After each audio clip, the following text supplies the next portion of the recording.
आज महाशिवरात्रि है। सालों बाद ऐसा संयोग हुआ जब सोमवार को शिवरात्रि है। ज्योतिषाचार्य मानते हैं कि आज शुभ योग है, जिस वजह से चांडाल योग भी बन रहा है। महासंयोग होने से शिवरात्रि की भव्यता और भी बढ़ गई है। उज्जैन के महाकाल मंदिर में रात 12 बजे से ही श्रद्धालुओं का तांता लगा हुआ है। सुबह 2 बजे भस्म आरती हुई। इस दौरान भक्तों की भीड़ उमड़ी हुई थी। भस्म आरती के दौरान बाबा महाकाल की खास पूजा की गई। भगवान शिव को चंदन का लेप लगाया गया और फिर भांग से श्रृंगार किया गया। यहां पर महाकाल को दूल्हे की तरह सजाया गया। महाशिवरात्रि के मौके पर केंद्रीय जल संसाधन मंत्री उमा भारती उज्जैन पहुंची और महाकाल मंदिर में पूजा अर्चना की। सिंहस्थ की तैयारियों को लेकर उमा भारती ने शिवराज सरकार पर कहा कि भोलेनाथ की कृपा उन पर बनी रहेगी। उन्होंने बेहतर तरीके से सिंहस्थ संपन्न होने की उम्मीद जताई। खंडवा के मशहूर ओंकारेश्वर मंदिर में भक्तों की भीड़ लगी हुई है। देर रात से ही भक्त मंदिर का पट खुलने का इंतजार कर रहे थे। सुबह पट खुलते ही बाबा के दर्शन के लिए भीड़ उमड़ पड़ी। इस वक्त भी मंदिर के बाहर लंबी कतारें हैं। महाशिवरात्रि पर गरियाबंद के भूतेश्वर महादेव मंदिर में भी विशेष पूजा अर्चना की जा रही है। देश विदेश से आए भक्तों की भीड़ यहां पर महादेव के दर्शन के लिए पहुंच रही है। एशिया का सबसे बड़ा भूतेश्वर महादेव का शिवलिंग मरोद गांव में है। महाशिवरात्रि के मौके पर कवर्धा में सुबह से ही शिवालयों में श्रद्धालुओं का तांता लगा हुआ है। यहां पर मैकल पर्वत पर स्थित बाबा भोरमदेव मंदिर में बड़ी संख्या में भक्तों की भीड़ जुट रही है। भक्तिमय वातावरण में भक्त पंचमुखी बूढ़ा महादेव का जलाभिषेक कर रहे हैं और विधि विधान से पूजा अर्चना करके आशीर्वाद ले रहे हैं। मुख्यमंत्री शिवराज सिंह चौहान आज दोपहर एक दिन के दौरे पर उत्तराखंड के हरिद्वार जाएंगे, जहां पर वो कई कार्यक्रमों में हिस्सा लेंगे। सीएम कल दोपहर भोपाल वापस लौट आएंगे। मध्य प्रदेश के मुख्यमंत्री शिवराज सिंह चौहान ने लुधियाना की पंजाब कृषि विश्वविद्यालय में रिसर्च कार्य को देखा और कहा कि मध्य प्रदेश और पंजाब कृषि विश्वविद्यालय में आने वाले दिनों में एमओयू साइन करेंगे। मुख्यमंत्री शिवराज सिंह चौहान ने कहा कि किसानों को गेहूं और धान की परंपरागत फसलों की बजाय दालों का उत्पादन बढ़ाने की ओर अधिक ध्यान देने की जरूरत है। मध्य प्रदेश के मुख्यमंत्री शिवराज सिंह चौहान और पंजाब के कृषि मंत्री तोता सिंह ने प्रधानमंत्री फसल बीमा योजना से किसानों को राहत मिलने की उम्मीद जताई। मध्य प्रदेश के मुख्यमंत्री शिवराज सिंह चौहान रविवार को मथुरा में चल रहे भारतीय जनता युवा मोर्चा के 2 दिन के अधिवेशन के समापन सत्र में पहुंचे। यहां पर युवा मोर्चा के कार्यकर्ताओं ने शिवराज सिंह चौहान का जोरदार स्वागत किया। मुख्यमंत्री ने देश भर से जुटे कार्यकर्ताओं में जोश भरने का काम किया और प्रधानमंत्री नरेंद्र मोदी की जमकर तारीफ की। शिवराज ने कहा कि देश की विकास दर बढ़ रही है और देश का सम्मान पूरी दुनिया में बढ़ रहा है। शिवराज ने इस अधिवेशन में मध्य प्रदेश के विकास की बात भी सिलसिलेवार तरीके से बताई। मुख्यमंत्री ने सड़क, बिजली, शिक्षा समेत तमाम मुद्दों को लेकर उठाए जा रहे सरकारी कदमों के बारे में जानकारी दी।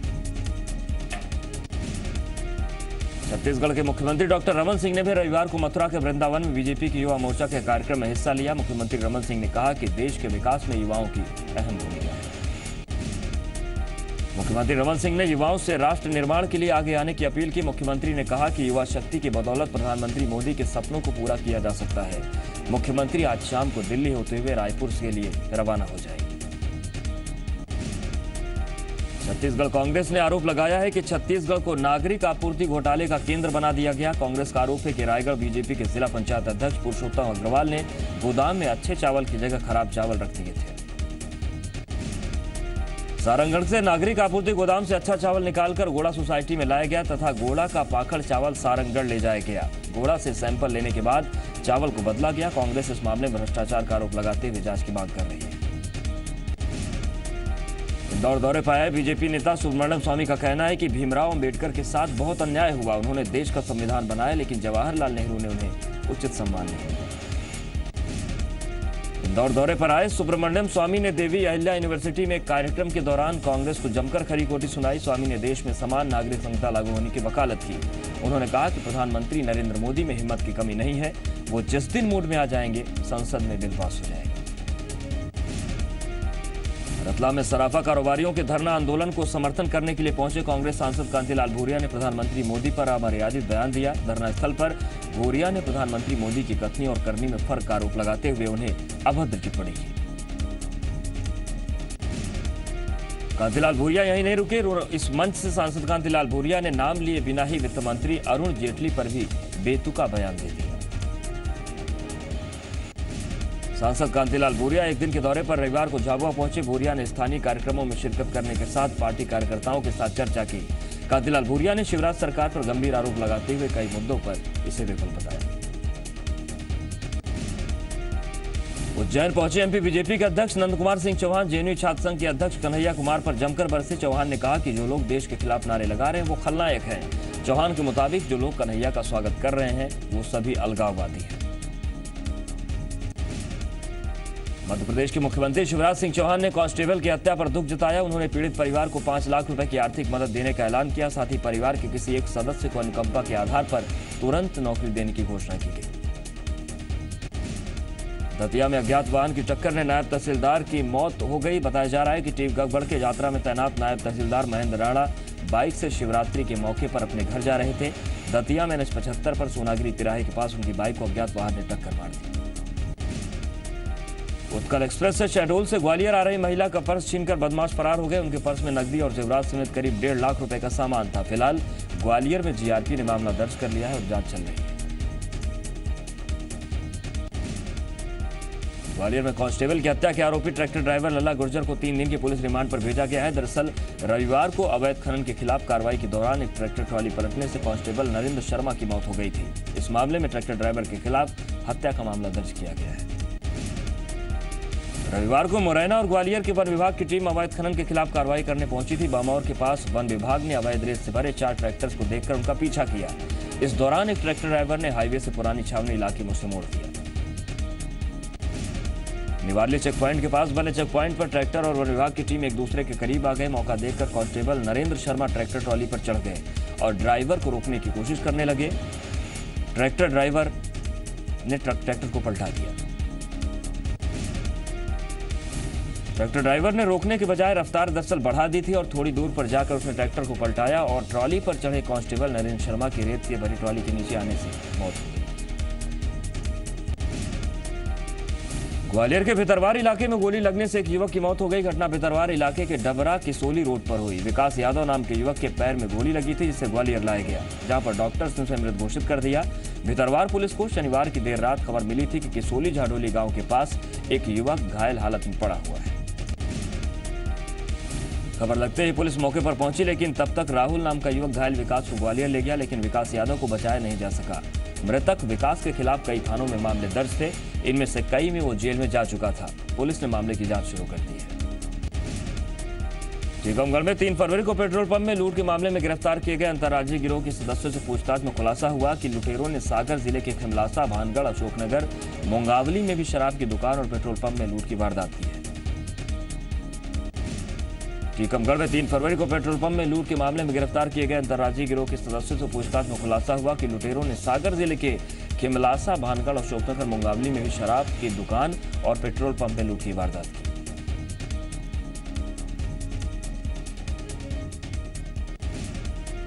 भिलाई के कुमारी थाना क्षेत्र में नाबालिग लड़की से रेप और जानलेवा हमले का मामला सामने आया है। पीड़ित लड़की सुदामाबाड़ी की रहने वाली बताई जा रही है। जानकारी के मुताबिक रायपुर के खमतराई का रहने वाला कृष्णकांत बिहारी अपने घर में पूजा की बात कहकर लड़की को रायपुर ले गया था।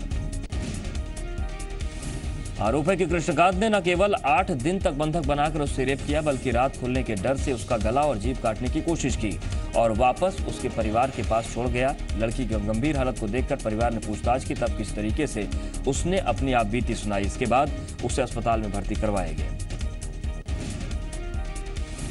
मामले की कुमारी थाने में रिपोर्ट दर्ज कराई गई है। फिलहाल पुलिस ने रिपोर्ट दर्ज करके मामले की जांच के लिए रायपुर खमतराई थाने भेज दिया है। उधर अस्पताल में लड़की की हालत गंभीर बनी हुई है।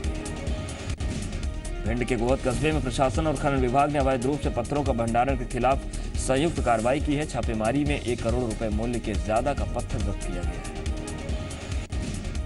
प्रशासन को लंबे समय से पत्थरों के अवैध कारोबार और भंडारण की शिकायतें मिल रही थी, जिसके बाद खनन विभाग की टीम के साथ संयुक्त कार्रवाई की। जुर्माने की कार्रवाई के साथ खनन विभाग के इसको हवाले कर दिया गया है। यह भी आरोप है कि पत्थरों का अवैध भंडारण सरकारी जमीन पर बगैर इजाजत के चल रहा था।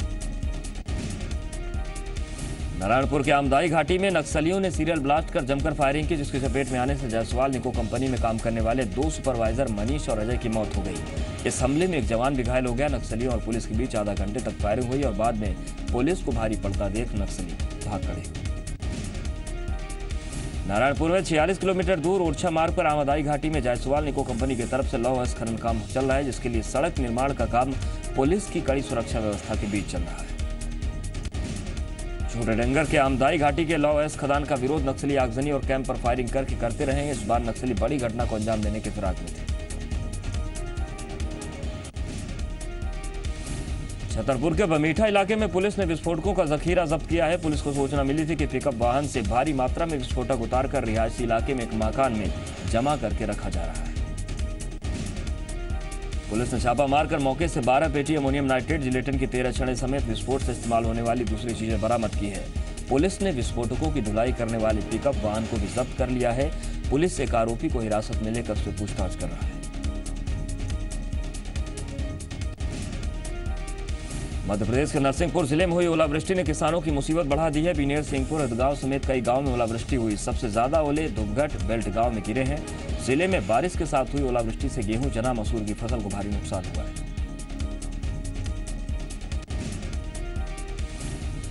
दमोह में ओलावृष्टि के साथ जमकर बारिश हुई। अचानक हुई ओलावृष्टि में अफरा तफरी मच गई। शहर में बिजली आपूर्ति भी प्रभावित हुई है, जिसकी वजह से आम नागरिकों को दिक्कतों का सामना करना पड़ा।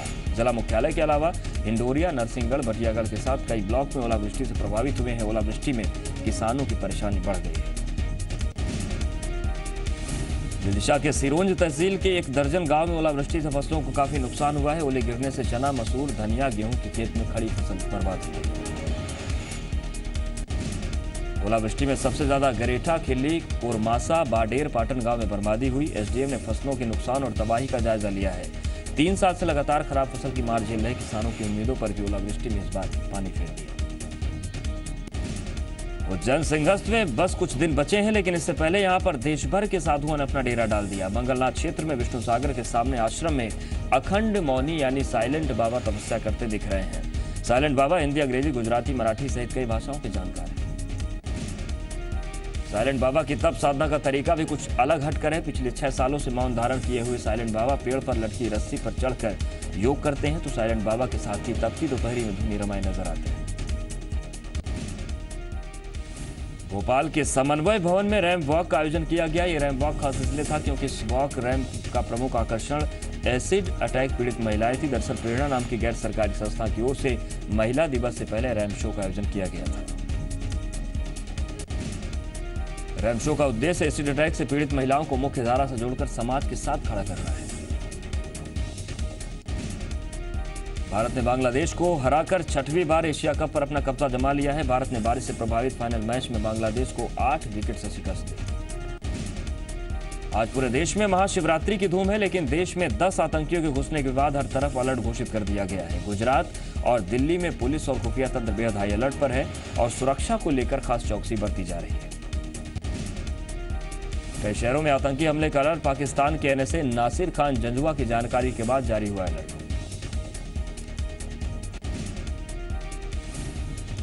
जेएनयू विवाद पर कन्हैया कुमार को लेकर नया खुलासा हुआ है। जेएनयू रजिस्ट्रार भूपेंद्र जोशी ने दावा किया कि अफजल गुरु की फांसी के खिलाफ कार्यक्रम की इजाजत रद्द किए जाने पर कन्हैया ने ऐतराज जताया था। जेएनयू विवाद पर वित्त मंत्री अरुण जेटली ने जोरदार हमला बोला है। मथुरा में बीजेपी युवा मोर्चा के कार्यक्रम में बोलते हुए जेटली ने कहा कि जेएनयू में अफजल गुरु का समर्थन करने वाला एक छोटा गुट जिहादियों का था और उनको समर्थन देने वाला बड़ा गुट माओवादियों का। प्रधानमंत्री नरेंद्र मोदी ने कल महिला जनप्रतिनिधियों के राष्ट्रीय सम्मेलन को संबोधित किया। इस मौके पर उन्होंने कहा कि देश की महिलाएं स्वयं सशक्त हैं और वो अपने सशक्तिकरण के लिए पुरुषों की मोहताज नहीं। पूर्व केंद्रीय वित्त मंत्री पी चिदम्बरम के बेटे कार्ति के खिलाफ आरोपों पर सफाई दी है। चिदम्बरम ने आरोपों को झूठा बताया और कहा कि बेटे को बहाना बनाकर उन्हें निशाना बनाया जा रहा है। 2013 मुजफ्फरनगर दंगों की जांच रिपोर्ट यूपी विधानसभा में पेश कर दी गई है। करीब 700 पन्नों की रिपोर्ट में यूपी सरकार को क्लीन चिट दी गई है। आंध्र प्रदेश में पुलिस ने मंत्री के बेटे से छेड़खानी के आरोप में गिरफ्तार किया है। समाज कल्याण मंत्री रवेला किशोर बाबू के बेटे सुशील पर एक महिला टीचर से छेड़खानी का आरोप है।